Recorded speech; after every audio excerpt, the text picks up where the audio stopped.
Muy buenos días, bienvenidos a su programa La Hora Católica, un espacio dedicado a la Palabra de Dios. Nos escuchan en vivo a través de La Ley, la estación que manda, 99.5.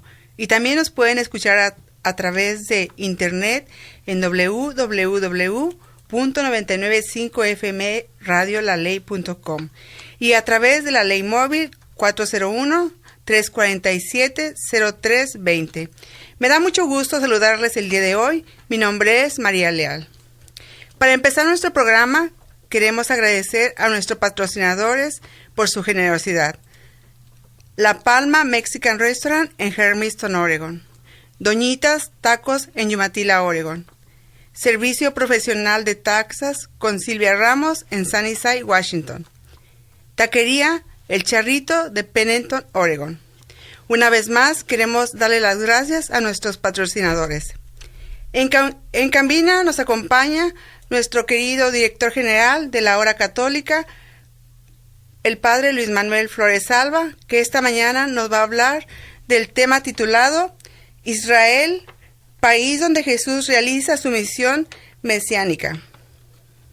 Muy buenos días, Padre. Muy buenos días, Chuy. Y muy buenos días a todos nuestros radioescuchas. Mandando saludos y bendiciones a todos aquellos que a través de esta radio nos abren sus corazones para aprender, para sintonizarnos en el ambiente bíblico de Jesús. No sé si los que han seguido fielmente los programas se han dado cuenta de que ha sido una sucesión de programas, ¿sí? Vamos desde el principio, iniciamos ya hace 18 semanas, hoy es la semana 18, ¿verdad? Hemos venido haciendo un recorrido a través de la Biblia, ¿sí? Y empezamos a hablar de cómo es Dios a la luz de la Biblia, los nombres, y de ahí empezamos la historia, y hicimos un trayecto histórico a través de la Biblia, es decir, hablamos de la historia de la salvación, ¿sí? Y empezamos a caminar en un recorrido bíblico. 2 semanas anteriores hablábamos de cómo llega en ese momento al nacimiento de Jesús, ¿verdad? Y la semana pasada escuchamos que Jesús trae una misión. Y en resumidas cuentas decíamos, la misión de Jesús es hacer la voluntad de su Padre, ¿sí? De hecho, cuando Él en los evangelios nos dice, ¿verdad? Cuando oren, ustedes digan así. Y es lo que nosotros conocemos, ¿verdad? Como el Padre Nuestro. Y en el corazón de esta oración dice, hágase tu voluntad. Él nos enseña, ¿verdad?, a hacer la voluntad de su Padre. Y entonces, bueno, eso fue la semana pasada. Y hoy, ¿verdad?, antes de entrar a considerar la labor mesiánica, la labor de Jesús como el Mesías, como el Hijo de Dios, ¿verdad?, conviene un poquito que reconozcamos el ambiente, el campo, tanto geográfico como político, cultural y religioso, del país a donde Él se va a desenvolver. Yo quisiera poner un pequeño ejemplito. Es como, por ejemplo, tú, Chuy, ahorita venimos de la misma ciudad, de Hermiston, y voy a hacer un recorrido contigo. Voy a decir, vamos a empezar en la iglesia, ¿sí? Ahí estamos, y nos vamos a mover hacia el este para tomar la 395, y de ahí vamos a agarrar hacia el sur para poder llegar a Stanfield. Y después de ahí vamos a volvernos a mover al este para poder llegar a Pennington. ¿Ok? Hasta ahí me seguiste con tu mente, tu imaginación. Claro. Ajá. Sí. Sí. Muchos de los que nos están escuchando tal vez no son familiares con Hermiston y están perdidos. ¿Sí? No saben, dicen, bueno, pues creo que un lugar al sur o quién sabe, algo así como para Stanfield o para Pennington, pero no saben, no se imaginan el lugar. Muchas veces cuando leemos el Evangelio, así pasa. Okay. Así pasa. Escuchamos hablar de nombres, escuchamos hablar de que, bueno, que Jesús le encantaba ir a Betania. Pero, bueno, ¿dónde está Betania? ¿En qué parte está? ¿Por qué Jesús va a Betania? Hablamos del Monte Tabor. Bueno, ¿dónde está el Monte Tabor? Hablamos continuamente de las provincias, de Galilea, que le decían que Jesús era de Nazaret, pero que nació en Belén. Y cuando hablamos de eso, yo en mi cabecita, yo me imagino los lugares, veo el mapa en mi mente, pero muchos de nosotros estamos perdidos, ¿sí? Estamos perdidos, no sabemos para dónde. Otro ejemplo, por ejemplo, te voy a hablar de donde yo nací, el lugar de donde yo nací. Me imagino que mis padres me están escuchando y ellos se van a familiarizar y a ver si no estás tú perdida. Vamos a empezar otra vez en la iglesia. Ok. ¿Sí? Y vamos a darle hacia el este y vamos a entrar al mercado, ¿verdad? Y vamos a bajar hacia el sur por todo Guadalupe Victoria para llegar al Salitre. Y de ahí al Salitre nos vamos a internar hacia el este para ir al Santo Desierto. ¿Sí? Y yo en mi mente ya veo la gente, la carretera, el clima, todo lo puedo mirar, ¿verdad? ¿Cómo te fue a ti? ¿Cuánto fue eso? ¿Cuántas millas, cuántos kilómetros hemos caminado? No tienes idea. No. ¿Verdad? Y del Salitre, de donde estaba hablando, al Santo Desierto son 8 kilómetros. Ok. Entonces, ¿verdad? Y de la iglesia al Salitre estamos hablando de aproximadamente 2 kilómetros, ¿sí? Entonces, eso pasa en el ambiente bíblico, ¿sí? Cuando estamos hablando, entonces, hoy me gustaría que, obviamente, todo el mundo agarre su Biblia, ¿verdad? Chuy, agarra por favor tu Biblia y camina conmigo y y vamos a mirar, y los invito a todos los que están en casita, ¿verdad? Y los que nos escuchan, ojalá que tengan la oportunidad de ir por su Biblia, porque generalmente la mayoría de todas las Biblias tienen mapas. Y me gustaría que tuvieran un mapa a la mano, ¿verdad? Que ese puede ser, en mi Biblia, ¿verdad? Viene hasta atrás, los mapas, hasta atrás. Hay una sección precisamente de mapas, ¿verdad? Y generalmente vienen 2 tipos de mapas, ¿sí? Uno de los primeros mapas es del Antiguo Testamento. Y obviamente cambia todo, ¿sí? Estamos hablando de antes de Jesús, el Antiguo Testamento. Y también estamos hablando que hay otro mapa que habla que generalmente dice Palestina o Israel en tiempos de Jesús. ¿Sí? Okay. Bien, entonces en primer lugar quisiera que hiciéramos un camino, un recorrido de hoy, en el momento actual. En el momento actual, para ubicarnos, algunos si tienen en su teléfono, pueden hacer irse a sus mapas o en Google, y ahí pueden encontrar precisamente la ubicación de Palestina, ¿verdad?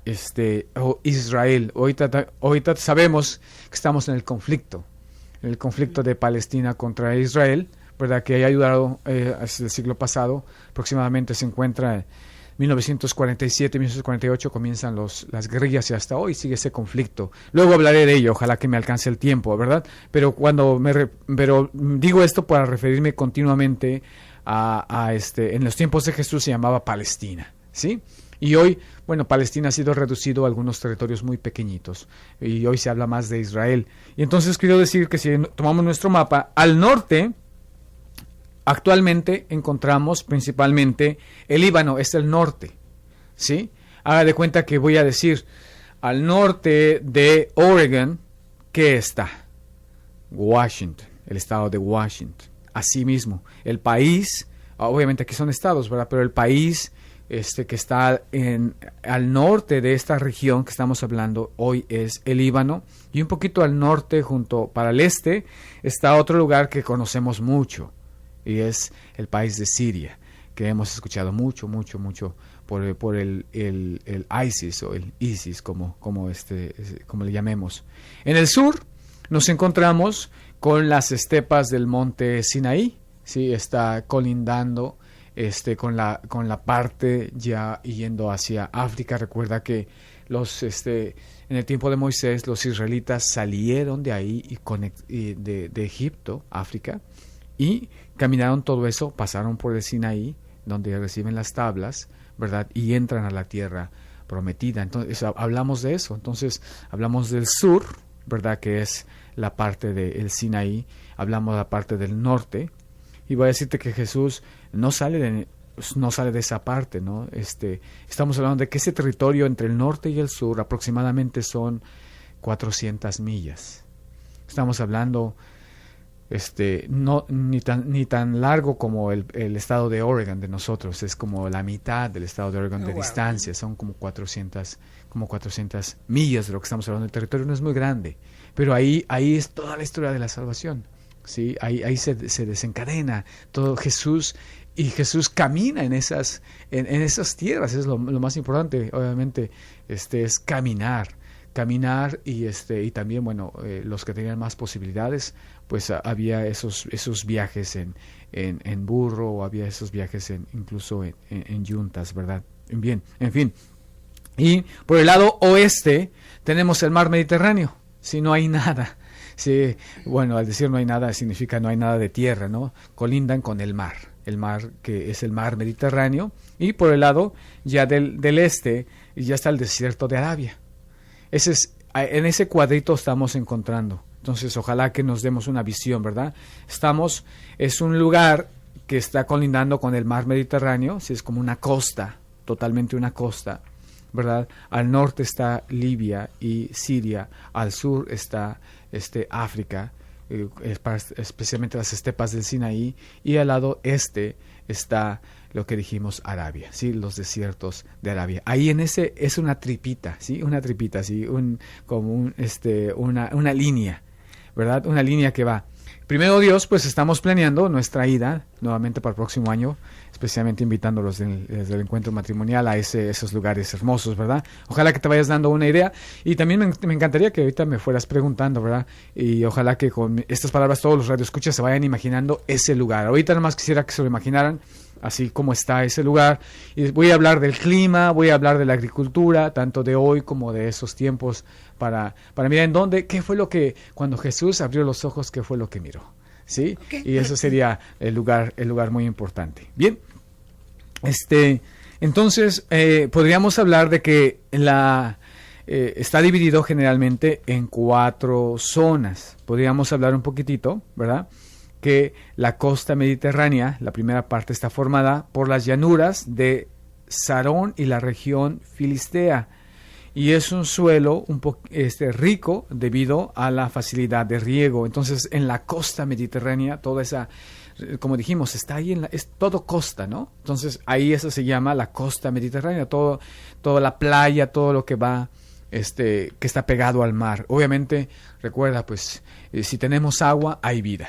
Y entonces es muy fértil esa área. Es muy fértil y muy caliente, ¿sí? Muy caliente. El año pasado que tuve la oportunidad de estar allá fue mayo, ¿verdad? Y bueno, hay unos calorazos increíbles. Ya platicaré un poquitito más de mi experiencia allá en esos lugares. Después tenemos un poquitito, imaginarnos lo que se llama la depresión Jordana. Esto es muy interesante. Esto todavía estamos hablando del sur. Ojalá que ubiquemos este lugar en nuestros mapas, si me están siguiendo, ¿verdad? Aquí estoy platicando con Chuy y estoy mirando. Entonces, miramos que la parte norte, ¿verdad? Esto es el Mediterráneo, y en la parte norte, ¿verdad?, de lo que estoy hablando, vamos a fijarnos en un punto clave. Vamos a fijarnos en el mar de Galilea, que realmente no es mar, así se le llama, es un lago, ¿sí? Pero así se le llama, un mar de Galilea. De igual manera, ¿verdad?, al mar Muerto, que también no es mar, es un lago, pero así se le llamaban, ¿verdad? Así se le llaman. Entonces, el mar de Galilea, ¿verdad?, está al norte, en la parte precisamente de Galilea, al norte. Y de lo que estoy hablando ahorita de esto del Jordán, ¿verdad?, es al sur.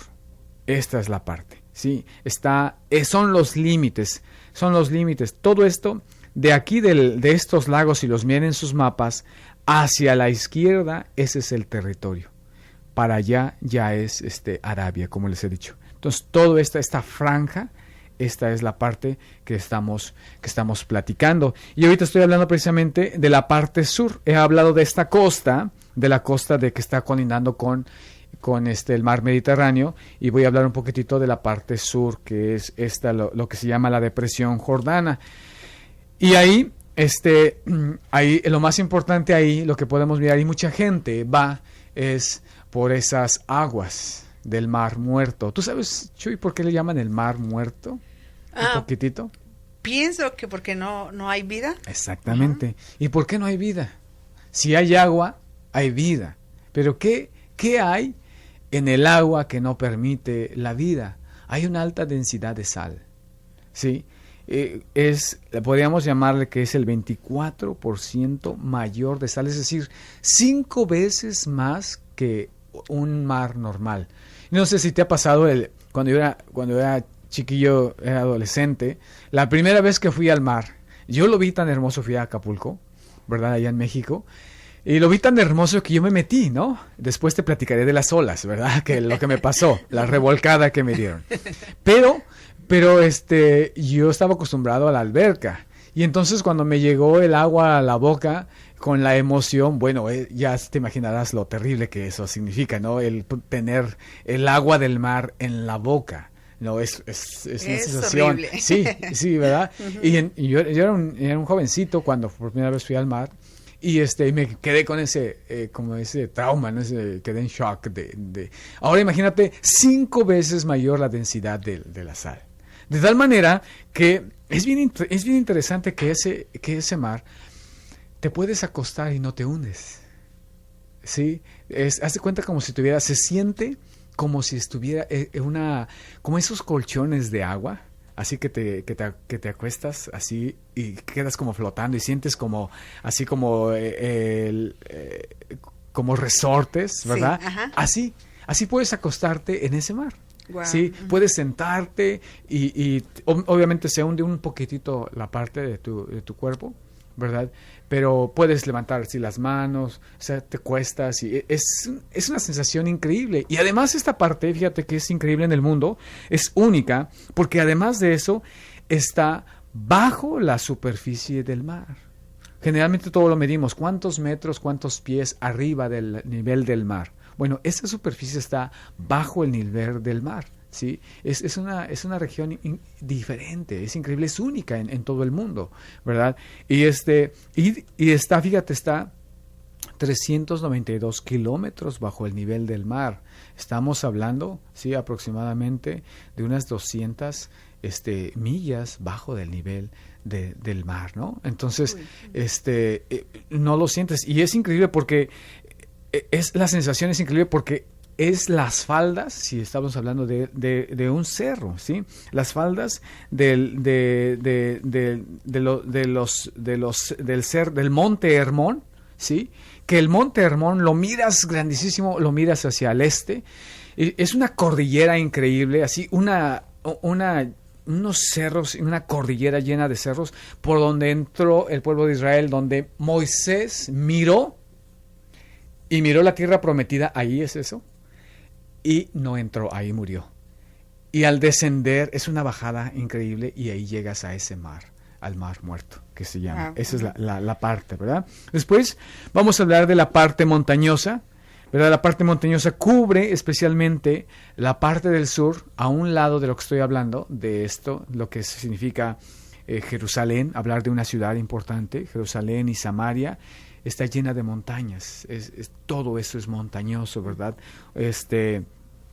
Y Transjordania, la parte del Jordán, que se expande hasta el desierto de Siria, ¿sí? En la Transjordania, lo que le llaman. Son las regiones muy importantes que podemos alcanzar a mirar. Y hablar de las montañas, es una región montañosa. Por ejemplo, cuando fui a Nazaret, nomás vas y subes y subes y subes y es increíble, pero las ciudades están están cimentadas en montañas grandes, o sea, no miras el final, estás como en la zona de arriba, pero saliendo de esa ciudad es el vacío, ¿verdad? De hecho, cuando escuchamos que Jesús va a predicar, ¿verdad? En los evangelios dice que lo sacaron de su tierra, que estaba en Nazaret, y que lo iban a tirar al voladero. Estamos hablando de eso. de que la ciudad está cimentada, ¿verdad? Y obviamente, ¿sabes por qué? Todos buscan eso porque están en guerras. ¿Cuál es el lugar más seguro? Vivir en la montaña. ¿Por qué? Porque de ahí ves quién viene. ¿Sí? Entonces la tendencia de hacer sus ciudades en las montañas para poder tener más dominio de cuando te viene el enemigo, poder prepararte. Y entonces así es como en muchas de las ciudades. Hoy te puedo decir que después de 2000 años todavía nos damos una idea, porque ha sido tan importante toda la historia, ¿verdad? Especialmente en la época de Constantino, en el 300 años después de la vida de Jesús, ¿verdad? Lo que se llama la época bizantina, así se le llama en la historia, ¿verdad? Porque su madre de Constantino, Helena, pidió a su hijo, que era el emperador, ¿verdad?, que fuera a custodiar esos lugares santos. Entonces, en cada lugar fueron construyendo unas basílicas, unas iglesias. Entonces, hoy cuando tú llegas, pues ya no encuentras el lugar, el desierto, ya no encuentras el lugar, sino encuentras el lugar está custodiado bajo una basílica. Sin embargo, cuando vayamos, primero Dios vayamos, te vas a dar cuenta que hay una construcción encima de otra construcción. Porque a través de la historia, pues ha habido guerras, especialmente con la religión de los musulmanes, ¿sí?, contra el Islam. Y entonces el Islam también anda peleando ese lugar, ¿sí? Ojalá nos dé el tiempo para hablar un poquito de eso, de qué es lo que está pasando, ¿verdad? Sin embargo, es un hecho históricamente que cuando los musulmanes invaden este lugar, pues ¿qué hacen? Destrozar todas las iglesias que están custodiando los lugares santos. Y de ahí surgen lo que llamamos las cruzadas. ¿Qué has escuchado las cruzadas? Recuperar otra vez esos lugares santos. Entonces llegan y vuelven a sacar a los musulmanes y vuelven a construir. Ya los musulmanes han construido ahí algo diferente, ¿verdad? Y llegan los cruzadas y vuelven a construir. Entonces encuentras que es una piedra sobre piedra. O sea, dices, aquí estaba, esto todavía es bizantino, esto es islámico, y esto es de las cruzadas, y esto es, y empiezas a mirar que hay muchas cosas así, pero en los lugares, lo importante ahí es que los lugares se conservan, porque ahí están reconocidos tanto que ahí siguen queriendo cada quien imponer su reinado, ¿no? ¿Sí? ¿Vamos bien, Choy? ¿Cómo te Muy sientes bien, hasta ahorita? muy Ya bien, te estoy Pablo. mareando para estas circunstancias. Y bueno, vamos a hablar de la agricultura, a hablar un poquito de la agricultura. La agricultura es muy irregular, ¿verdad? Hay lugares como en la llanura de Esdrelón, en el norte, allá en Galilea, que son más bien ricos y ofrecen cosechas abundantes de trigo, maíz, cebada y otros cereales, lo mismo que legumbres, plantas y árboles frutales. Sí, es una zona rica en agricultura, ¿verdad? Y hay otras regiones menos ricas, como la de Samaria, en la zona central. Precisamente hoy escuchamos el Evangelio del domingo que Jesús tomó la decisión, está en Galilea, al norte, de ir a Jerusalén, pero dice que iba a atravesar por Samaria. Sí, entonces vamos a ubicar esos tres lugares. La provincia del norte se va a llamar Galilea, ¿sí? Esa es la primera parte. Es como decir el día de hoy, estamos hablando del estado de Washington, para los que pueden estar aquí conmigo, ¿verdad? Aquí en esta parte del Pacífico. Entonces, hablar de Galilea es como hablar del estado de Washington. Hablar de Samaria es el país que le sigue, o en este caso el estado, y es el estado de Oregón. Y finalmente que llegamos a Judea, ¿verdad? Que sería la parte del sur, que obviamente, si hablo de California, pues obviamente está grandísimo, ¿verdad?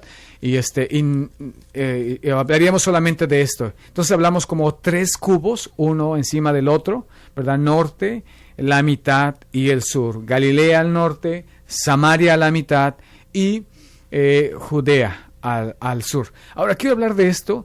Así quedó después de las diferentes dificultades que hemos visto a lo largo de todo esto, ¿verdad? Recuerden que va a haber un movimiento difícil, va a haber un movimiento difícil en la historia de la salvación, alcanzamos a mirar que ha habido muchas dificultades, ¿no? Cuando llegan por primera vez, se asientan las 12 tribus de Israel, de los hijos de Jacob, ¿verdad? Y ahí se dividen en toda esa región, como hemos visto de lo que estamos hablando en tiempo de Jesús, al norte Galilea, Samaria y Judea al sur. Todo eso pertenece a las 12 tribus, ¿verdad? Todo eso absolutamente.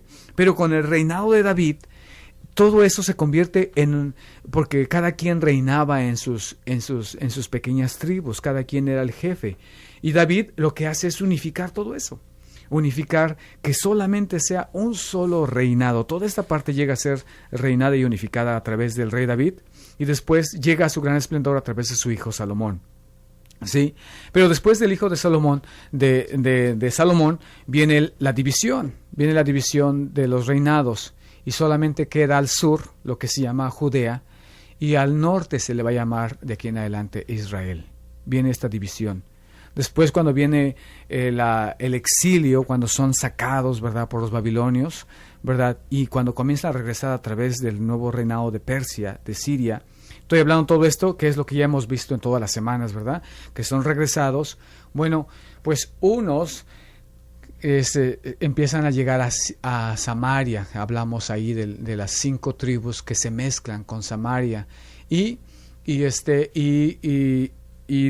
queda también dividida la parte de Judea, y los del sur tienen la capital en Jerusalén, ¿verdad? Y los de Samaria crean su nuevo estado para no poder ir a Jerusalén al templo, ¿verdad? Es una división increíble. Entonces, de ahí esa riña, ese problema todavía está en los tiempos de Jesús. Entonces los samaritanos están en contra de los del sur, donde está el templo. Jesús conoce, ¿verdad?, ya no el templo de Salomón, que ha sido destruido, sino conoce el nuevo templo que ha sido reconstruido, y que después Herodes, ¿verdad?, lo reconstruye ese templo. Bien, vamos a ir apuntando hacia una pequeña pausa, y recapitulando rápidamente, estamos hablando de el país donde Jesús realiza su misión, donde su misión mesiánica, ¿verdad? Y ahorita que regresemos vamos a iniciar con una lectura de Lucas,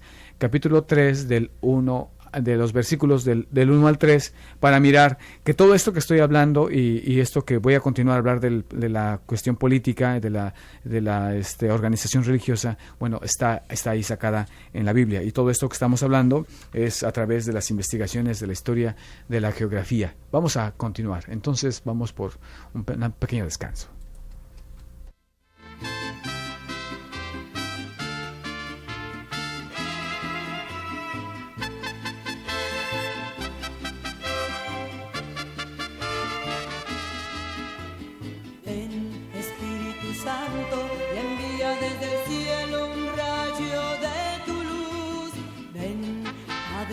Pobres, tentador de las gracias, ven, hombre de los corazones, fuego de la vida eterna, consolador buenísimo, dulce huésped del alma, dulce refrigerio, descanso en el trabajo, en el ardor tranquilidad, consuelo en el llanto.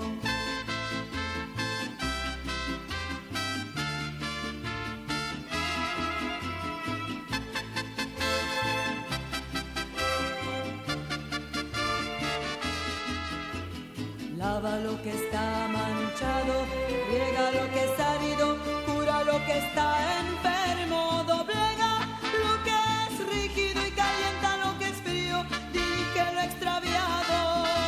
Y ven, Espíritu Santo, y envía desde el cielo un rayo de tu luz. Ven, Padre de los pobres, tentador de las gracias. Ven, hombre de los corazones, fuego de la vida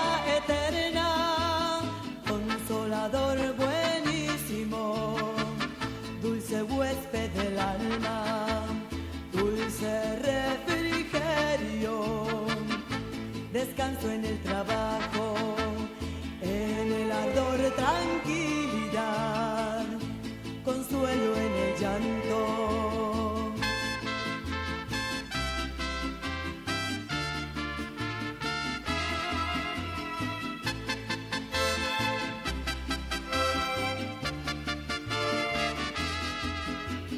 Lava lo que está manchado, llega lo que es árido, cura lo que está enfermo, doblega lo que es rígido y calienta lo que es frío, dirige lo extraviado. Y ven, Espíritu Santo, y envía desde el cielo un rayo de tu luz. Ven, Padre de los pobres, tentador de las gracias.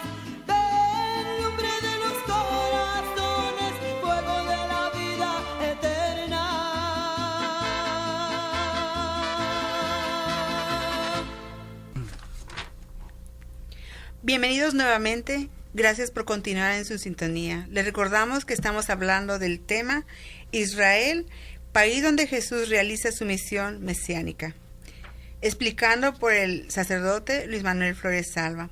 Antes de continuar, queremos recordarles los horarios de la misa de nuestra parroquia de Hermiston, Oregon, y la de Borman. Para Hermiston, en la parroquia de Nuestra Señora de los Ángeles, el sábado a las 7 en español, domingos a las 11 de la mañana bilingüe, 1 de la tarde en español y 6 de la tarde en español. Para Borman, en la parroquia de Nuestra Señora de Guadalupe, miércoles, viernes y sábado, 7 p.m. en español. Domingos, 9 en inglés, 11 de la mañana en español y 1 de la tarde en español. A continuación vamos a seguir con nuestro querido sacerdote para seguir hablando de nuestro tema, Israel, país donde Jesús realiza una misión mesiánica. Gracias, Chuy. Y nada más decir que Borman y Hermiston tienen los mismos horarios de misas. Los dos tienen la misa del sábado a las 7 de la tarde en español, y la misa a la 1 de la tarde en español el domingo, y la de las 11 de la mañana aquí en Hermiston es bilingüe, y en Borman es solamente español, ¿sí? Y en Borman no hay misa de las 6 de la tarde el domingo, ¿sí? Nada más para un poquito para que la gente se ubique rápidamente. Bien, pues estamos aquí, les mando nuevamente saludos a todos nuestros radioescuchas, ¿verdad? Espero que estén sintonizados. Esto a mí me encanta lo de la geografía, les voy a repetir, porque nos ubica exactamente. Cuando estamos leyendo el Evangelio continuamente, a veces nos perdemos. ¿Dónde está este lugar? Habló de este lugar, ¿y dónde está? De repente, el otro día precisamente y se nos van los detallitos, ¿no? Hace 15 días, cuando el Evangelio de San Lucas, ¿verdad?, en el capítulo 7, está hablando de la viuda de Naín, ¿verdad? Yo no encontraba dónde estaba Naín. No, dije, ¿dónde está Naín? ¿En dónde está ubicado Jesús? Porque es bien importante saber dónde está ubicado. O sea, tiene que estar en Galilea, porque el Evangelio de Lucas nada más dice que cuando nos narra que de niño se pierde en Jerusalén, es la única ida que va a Jerusalén con sus padres en el capítulo 2. Pero después es hasta hoy que le escuchamos en el Evangelio, en el capítulo 9, versículo 52, donde escuchamos que Jesús toma la decisión de ir a Jerusalén. Entonces anda toda esta parte en el norte, pero no ha bajado, ¿verdad? Te decía que íbamos a platicar un poquitito, que íbamos a abrir nuestra Biblia, ¿verdad? De Lucas, en el capítulo 3, del 1 al 3, así vamos a comenzar para hablar de esto, ¿sí? Dice que en el versículo primero del capítulo 3 dice que en el año 15 del reinado de César Tiberio, ¿verdad?, cuando Poncio Pilato era gobernador de Judea y Herodes era el tetrarca de Galilea. Fíjate, aquí paro tantitito. ¿Ya te ubicaste? Fíjate, habla de un tiempo, de un año, que es el 15º año de César Tiberio, ¿verdad? Cuando estamos hablando eso del César, de los romanos, del Imperio Romano, lo ubicamos ahí, es histórico. Segundo, el gobernador de Judea, la parte del sur, ¿quién era? Poncio Pilato, dice. Y Herodes era el tetrarca de Galilea. ¿Sí? Te ubicas en la parte norte. ¿sí? Y dice, y su hermano Felipe era tetrarca de la región de Iturea y Tracones. ¿Sí? Esas no las hemos hablado, que están más al norte, porque ahí Jesús no fue, ¿verdad? Esa por eso no la hemos hablado. Y dice ahí, y Lisanias era tetrarca de Abimele durante el periodo, ¿verdad?, del reinado de Anás y Caifás. Había de los sumos sacerdotes que nos están hablando, que era Anás y Caifás. Con todo esto que estamos hablando, ¿verdad?, dice, y la palabra llegó a Juan, el hijo de Zacarías, en el desierto, y fue a través de la región del Jordán, proclamando el bautismo de arrepentimiento para el perdón de los pecados, tal y como las palabras del profeta Isaías. Fíjate, ahí ya ubicamos inmediatamente toda nuestra geografía, decimos, ya sé dónde estamos, ya sé dónde está Juan hablando, y hasta está en la parte de Jordán. Sí, recuerda que dijimos que en el norte está el mar de Galilea, al sur está el mar Muerto, y hay un río que conecta a estos dos, que es el río Jordán. Entonces, ¿verdad? Y aquí en la parte del sur, antes de llegar al río, al mar Muerto, nos encontramos con Jericó. Este es el río, aquí, atravesando aquí está Jericó, está a un ladito, al lado oeste, un poquitito, no del lado de Arabia, sino del lado ya de Palestina, ¿verdad? Ahí está Jericó, de siempre escuchamos, y por ahí se está desarrollando todo el ambiente de Juan el Bautista, ¿sí? Y así podemos hablar, cuando leemos la Biblia, encontramos precisamente todas esas regiones muy importantes. Ahorita me gustaría hablar de muchos lugares que están mencionados en la Biblia, pero me gustaría ir un poquito en orden. Vamos a empezar al norte, cuando estamos hablando de Galilea, y ojalá que ahí podamos recordar que uno de los lugares más importantes al norte va a ser Nazaret. Jesús nace allá, en esa parte del norte, ¿sí? El Nazaret. Y a un lado derecho, ¿verdad?, de Nazaret, ¿verdad?, vamos a encontrarnos a un monte muy famoso, el monte Tabor. Ahí vamos a encontrarnos prácticamente en la misma línea, casi horizontal de Nazaret, allá al norte, un poquito a la derecha, al este, va a estar ahí el monte Tabor, en donde escuchamos la transfiguración, ¿verdad? Y ahí vamos a mirar que al norte de Nazaret, aproximadamente unas 15 millas, ¿verdad?, está... ¿Te acuerdas de un lugar que se llama Caná? Caná, donde fueron las bodas. Sí. Uh-huh. Ajá, exactamente. Uh-huh. Por eso María, dice en el capítulo 2 de San Juan, que María hubo unas bodas en Caná de Galilea, y María, ¿verdad?, fue invitada, y Jesús también estaba ahí. Así dice el Evangelio de San Juan. Bueno, estamos hablando de esa región que se podía mover. Pero Jesús va y viene a Nazaret, pero se desarrolla casi todo su ministerio. Lo más importante, cuando llama a sus, y lo que escuchamos en el Evangelio, llama a sus discípulos, allá en esa parte del norte de Galilea, cerca del mar de Galilea. Cuando yo fui, mi expresión fue, Jesús tenía muy buenos gustos. Ese lugar hermosísimo. Sí, es un lugar muy hermoso, porque, como te voy a repetir, es montañoso. Entonces, cuando, por ejemplo, estás en la montaña donde Jesús proclama el sermón que se llamado el sermón de la montaña, estás en una montaña, pero estás mirando allá abajo el mar, ¿sí? Increíble, hermosísimo, que parece un arpa. Si te fijas el mapa, también le llaman, está en la figura como de un arpa, ¿sí? Que tocan. Entonces, así también se le puede llamar en ese tiempo. Y alrededor de ese, obviamente, otra vez agua, alrededor de ese mar de Galilea que estamos hablando al norte, ¿verdad? Hay varias ciudades, varias poblaciones que el Evangelio nos va a estar hablando. Va a estar hablando, por ejemplo, del endemoniado de Geratsa. ¿Te acuerdas? Está precisamente al lado opuesto del mar de Galilea, ahí, ¿verdad? En el lado este. Al norte del mar de Galilea están las famosas ciudades de Betsaida y Corazaín, ¿verdad? Y donde desarrolla es precisamente en el mero norte, en la costa, lo que se llama Cafarnaúm, ¿sí? Es bien interesante hablar de este lugar porque Cafarnaúm significa Cafarnahum, es el lugar de la ciudad de Nahum. ¿Y qué significa Nahum? Escuchamos que hay un profeta. ¿Qué significa eso? Se llama consolación. Y precisamente el capítulo 43 de Isaías dice, ¿verdad? Consuela a mi pueblo, consuela a mi pueblo. Y escuchamos ese llamado y entonces Jesús llega al lugar llamado Consuelo, el lugar del consuelo, y comienza ahí todo su ministerio. ¿Sí? Es increíble cómo llega, y es un lugar hermoso. Ahí es donde era Pedro.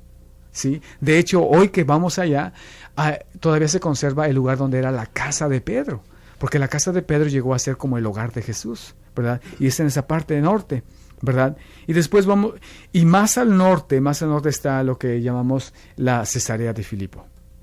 Sí, que es exactamente siguiendo por esa línea del Jordán, atravesando el mar de Galilea, y unos 30 millas hacia el norte está ese Cesarea de Filipo, que es la última parte donde escuchamos que Jesús está ahí cuando le pregunta a Pedro, ¿quién dice la gente que soy yo? Y luego le dice, ¿y ustedes quién dicen que soy yo? Y Pedro responde, ¿verdad? En la parte muy hermosa está en Mateo, el capítulo 16. Estamos hablando de eso. Y una vez para hablar de Naim, está al sur de Nazaret, pues lo que hablaba yo en el capítulo 7 de San Lucas, ¿no? Ahí estamos. Todas estas son las como ciudades o los lugares más importantes a hablar del norte. Si hablamos, por lo menos ubicarnos, ¿no? Cafarnaúm, está en Galilea. Caná, está en Galilea. Nazaret, está en Galilea. Sí, Betsaida, está en Galilea. El mar de Galilea, está ahí en Galilea. Toda esa parte, como ubicar que ahí está Jesús. Y en medio de ello, obviamente, está la región de Samaria, ¿verdad? Y ahí encontramos que hay un monte muy importante donde escuchamos el diálogo, donde estuvo sentado Jesús con la samaritana. La samaritana es porque es de Samaria, no sabemos su nombre, pero es la samaritana, ¿sí? Sí, donde está el Sicar, ¿sí? Donde Jacob le da de comer a sus, es donde se alimenta todo su ganado, y donde hay unos acontecimientos muy importantes, ¿verdad? Ese diálogo. Y hacia el sur, que es lo que más se escucha, está precisamente ya en Judea, al sur, junto al Mar Muerto, ¿verdad? En paralelo, ¿verdad? A la mitad del mar Mediterráneo y a la mitad del Mar Muerto, encontramos lo que escuchamos hablar mucho de Jerusalén. Sí, y Jerusalén se ha conservado, fíjate, a pesar de tantas cosas que han hecho. Estamos hablando de esta parte, ¿verdad? Aquí está Judea, al sur, ¿verdad? Y aquí va a estar precisamente Jerusalén, que va a ser la capital. Y te digo, está en paralelo, más o menos a la mitad entre el Mar Muerto y el Mar Mediterráneo. Y ahí vamos a encontrar, pues, que Jericó está al este, al norte del Mar Muerto, pero al este de Jerusalén. Belén está al sur está como a 10 millas al sur de Jerusalén, ¿verdad? Vamos a hablar de Emaús, que está un poquito al noroeste de Jerusalén, como dice ahí en el capítulo 24 de San Lucas. ¿Qué otro lugar se te antoja para ubicarlo, Chuy? Un poquitito, por ejemplo, hablamos del Ain Karim. El Ain Karim es la visitación donde María visita a su prima Isabel. Isabel, que es la esposa de uno de los sacerdotes, ¿verdad? No vive en Jerusalén exactamente, vive a la salidita, ¿sí? Vive al norte, al noroeste de Jerusalén. Ahí es donde también, como dijimos la vez pasada, donde llegó el Arca de la Alianza, y de ahí la recibe también el rey David, ¿no? Esos lugares tan increíbles, tan importantes. Sabe, es bien interesante, padre, lo que usted nos está diciendo. Nos estamos ubicando geográficamente. Ahorita estamos ya más antes no sabíamos dónde estaban, dónde se encontraban ni Líbano, ni Siria, ni Monte Sinaí, ni Arabia, ni el mar Mediterráneo. No sabíamos nada. Y ahorita ya estamos ubicándonos un poquito más. Nos estamos yendo como usted nos está diciendo, ¿verdad? Guiándonos por los mapas, guiándonos por todo. Sí, y muchas gracias, Chuy, y ojalá que los que si ahorita me van escuchando, ojalá que no se me pierdan, ¿verdad? Y ojalá que tengan una oportunidad, si no tienen su Biblia a la mano, porque ahí están los mapas, ojalá que tengan la oportunidad. Vale la pena sentarse un ratito, y también les recomiendo unos atlas bíblicos, ¿verdad? Atlas de la Biblia, para poder entender todo. Es increíble cómo cuando ya tienes esta geografía en tu cabecita, cuando ya sabes en dónde está ubicado, cómo tiene más sentido el mensaje de Jesús, como esto decía, ¿por qué comienza en Cafarnaúm? ¿Verdad? Y por lo que significa el nombre. Entonces no solamente es el lugar, sino que Jesús todo lo tiene pensado, ¿verdad? Jesús no hace nada sino más que hacer la voluntad de su Padre, ¿verdad? Y bueno, hablando de esto, podría continuar más, pero voy a saltarme un poquitito al ambiente religioso, ¿verdad? Porque de repente no tan solo escuchamos lugares en eso, en la Biblia, cuando estamos leyendo los evangelios especialmente, sino que escuchamos que fariseos, que saduceos, que escribas y esenios. Entonces, me gustaría hablar, bueno, ¿quiénes son ellos, verdad? Vamos a hablar de que hay 4 principalmente grupos que dominaban el ambiente religioso de Israel a la venida de Jesús, ¿verdad? Y voy a hablar de los fariseos, y los saduceos son contrarios, ¿sí? Son 2 grupos que están en contra. Básicamente, los fariseos van a creer en una nueva idea, y los saduceos van a proteger y son celosos de la ley de Dios. Los dos aman a Dios, aman la ley, pero los fariseos especialmente comienzan y surgen en la rebelión de los macabeos. Cuando vemos nuestra Biblia, hay 2 libros que se llaman Macabeos, Macabeo 1 y Macabeo 2. Cuando, ¿verdad?, escuchamos el testimonio heroico de ¿quién? De la mamá con sus 7 hijos. Sí, cuando van a matar al pequeño, lo están matando enfrente de la mamá. Y están diciendo, tienen que adorar, estamos en el tiempo de que han sido conquistados por los griegos, ¿verdad? Y le dicen, tienen que comer la carne prohibida a los ídolos, ¿verdad? Es decir, que hagan un rito a los ídolos. Y ellos lo rechazan. Y entonces, cuando van a matar al más pequeño, le dicen, habla con tu mamá. Y le dicen a la mamá, convéncelo de que adore a otros dioses. Y entonces la mamá dice, el libro de los Macabeos es muy hermoso, el segundo libro de Macabeos dice que le habló en su propia lengua maternal para que no escucharan los otros, y le dice, sé hombre, ¿sí? Sé hombre, ve y tú sabes que esta muerte es pasajera, pero hay una vida después, hay la resurrección. Y en esa idea, convencidos de la resurrección, surge precisamente ese grupo de que fueron asesinados, son los fariseos. Surgen. A veces sentimos que los fariseos son la gente hipócrita, que es la gente que quería matar a Jesús, es la gente... No. En el tiempo de Jesús, obviamente, como en todo, pudo haber corrupción, pero los fariseos, gracias a los fariseos, se conservó la ley de Dios en esos tiempos, ¿no? Entonces Jesús va a enfrentarse con los fariseos y va a enfrentarse con los saduceos en esos tiempos. Voy a decir aquí un poquitito, ¿verdad? Los fariseos en ese tiempo eran que tenían mayor influencia en el pueblo, ¿verdad? Y se distinguían por su severidad en la interpretación y la práctica externa de la ley, pero con una poca o nada correspondencia interior. De alguna manera se preocupaban más por que se cumpliera exteriormente que lo que pasa en el interior, y es lo que Jesús va a hacer. Si recuerden que es la gente que ha sobrevivido a una persecución. Entonces es la gente que ha sufrido, es la gente que ha sabido decir sí en medio de sí a Dios, en medio de un ambiente antagonista. Entonces date cuenta que son como los héroes. Y entonces son muy rígidos en sus situaciones, ¿no? Y entonces ahí hablamos de esa práctica externa de la ley, ¿verdad? Pretendía alcanzar la justicia, pero una justicia igualmente externa, no según Dios, sino aparentemente los hombres. Miramos que Jesús se encuentra con este grupo que va en su declive, que va en su corrupción, pero en el fondo los fariseos es un grupo muy fuerte y que gracias a eso Israel no se pierde. Por otro lado tenemos los saduceos, y los saduceos son un partido más antiguo que los fariseos, ¿verdad? Que es un partido sobre todo sacerdotal, ¿sí? Del judaísmo, con cuyas doctrinas, principalmente esa doctrina de la revelación, va creciendo. Y los saduceos decían, bueno, nosotros no creemos en la resurrección, ¿verdad? Porque no le fue revelada a Moisés. Y ese era un dilema muy importante entre ellos dos, ¿sí? Entre esos dos grupos que eran antagonistas. Y esos eran los que de alguna manera estaban gobernando. Ese fue el clima, esa fue la tensión a la que Jesús se tiene que enfrentar. De hecho, Jesús, podríamos decir que comparte la idea de la resurrección y no con los saduceos.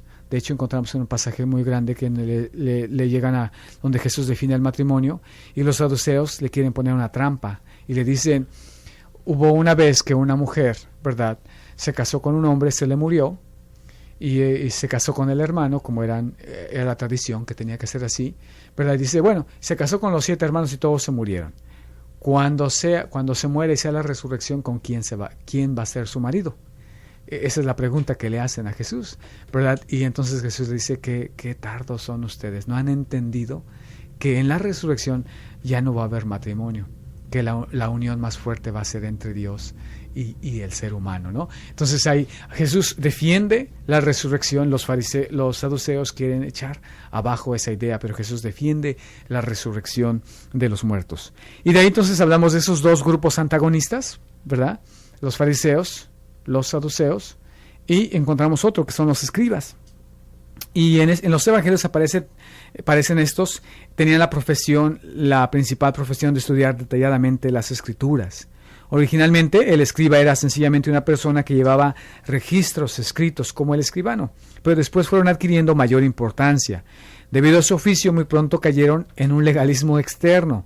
De allí su nombre que le daban de legalistas o doctores de la ley. Discutían cosas absurdas, como por ejemplo, si era lícito comerse un huevo puesto por una gallina en día sábado o otras cuestiones parecidas. Sí, llegábamos ahí y querían interpretar tan estricta la ley que esta parte pero es cierto, ¿no? Si una gallina ponía un huevo en sábado, ¿era lícito comerte ese huevo o no? Porque la gallina hizo algo ilícito en sábado. Sí. A nosotros nos puede dar risa, pero no, es que tomaban tan en serio la situación de ellos, ¿verdad? Decir, no se puede trabajar, no se puede hacer nada en sábado, y entonces empezó a haber esas discusiones, de tal manera que a ellos les debemos que se desarrolló tanto la ley y todas estas normas y regulaciones, que al tiempo de Jesús ya estamos hablando de que no solamente hay 10 mandamientos, sino que hay 613 reglas y mandamientos en los tiempos de Jesús. Entonces, cuando le preguntan a Jesús, ¿cuál es el mandamiento más importante? Es decir, escoge entre esos 613. ¿Sí? O sea, no solamente es entre 10. ¿Sí? Y eso se debe a los escribas, ¿sí? De que han hecho regulaciones. El día sábado no puedes caminar más de 100 pasos. El día sábado, y por eso Jesús dice, ustedes, si se les va a una yunta, a un pozo, en sábado, ustedes sacan a esa yunta del pozo, cuanto más cuando Jesús cura en sábado. Entonces, ese es el ambiente que Jesús está encontrándose, ¿no? Está con el ambiente de fariseos, que han sido los sobrevivientes como los mártires, pero que se están deteriorando. Los saduceos, que es la clase sacerdotal que cuida los cultos del templo, ¿verdad? Pero que se resisten a creer en la resurrección. Y están ahora los escribas, que son tan rígidos que han creado muchísimas reglas. Y el último grupo que quisiera terminar son los esenios. Este grupo de los esenios creció, ¿verdad? Y tenemos creció muy fuerte en los tiempos de Jesús, ¿verdad? Que ellos hablaban, es como un tipo es como ellos creen que se apartan de los saduceos, se apartan de los fariseos, se apartan de los escribas y quieren formar algo nuevo, como una religión pura judía. Pero esos son los esenios y se apartan. Entonces empiezan a hacer sus comunidades afuera de la región. De tal manera que, por ejemplo, hoy a muchos de ellos les debemos muchos escritos, lo que se llaman los escritos del Mar Muerto, ¿verdad? Los escritos allí, porque ellos se apartaron totalmente para empezar algo diferente. Ellos decían, es que el Mesías no va a venir porque todo esto está tan corrupto y ellos se separan y hacen nuevas colonias y nuevas comunidades para decir, esto está súper, ellos son los que hacen mucho ascetismo, hacen ayunos, es uno que quieren como encender la llama otra vez del Mesías, sí, porque la profecía está, este es el tiempo del Mesías. Si todas las profecías que escuchamos en la Biblia apuntan para que es exactamente aquí está el Mesías, aquí está el Hijo de Dios que va a llegar en medio de nosotros y todos ya están preparados. Todos están preparados para recibir a Jesús. Y finalmente quiero decir precisamente que en el ambiente político de Israel, ¿verdad? A la venida de Jesús, Israel, después de haber pasado por muchas peripecias políticas, estaba en manos de los romanos, como ya lo he dicho, quienes después de haber sometido a su imperio los pueblos del extremo occidental de Europa y del norte de África, volvieron al oriente, incorporados a su dominio una gran parte del imperio de Alejandro, ¿verdad? Entonces, en el ambiente cultural, bueno, entonces el ambiente político está dominado por Roma, ¿verdad? Y el ambiente cultural, de una manera, pues obviamente Roma y el ambiente romano y el ambiente griego es el que está ahí caminando. Su literatura, su arte, su filosofía está en esos dos. Y en ese ambiente religioso, político, cultural, en esa geografía, ¿verdad? Jesús dice algo bien importante que lo vamos a hablar la próxima semana. El reino de los cielos ha llegado. El reino de los cielos y su justicia ha llegado. Y entonces ojalá que en todas esas objeciones, en todas esas circunstancias, vamos a encontrar que Jesús proyecta el nuevo mensaje que hoy, ¿verdad?, ha dado tanta luz y tanta alegría a tantas personas. Bueno, se nos pasó el tiempo muy rápido y con eso terminamos, Chuy. Muchísimas gracias, Padre. De verdad que estamos muy felices de que se encuentre ahora con nosotros en cabina. Queremos darle las gracias a todas las personas que nos están escuchando. Y a todos les deseo que tengan un feliz domingo, especialmente a todos los que nos escuchan. Les vuelvo a repetir, ojalá que abran sus Biblias, agarren sus mapas y empiecen a mirar este ambiente religioso, cultural y político y geográfico en el que Jesús se desenvolvió. Muchas gracias a todos y que Dios les bendiga.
is KZLY on KQFO HD2 Pasco y K258 100 Richland.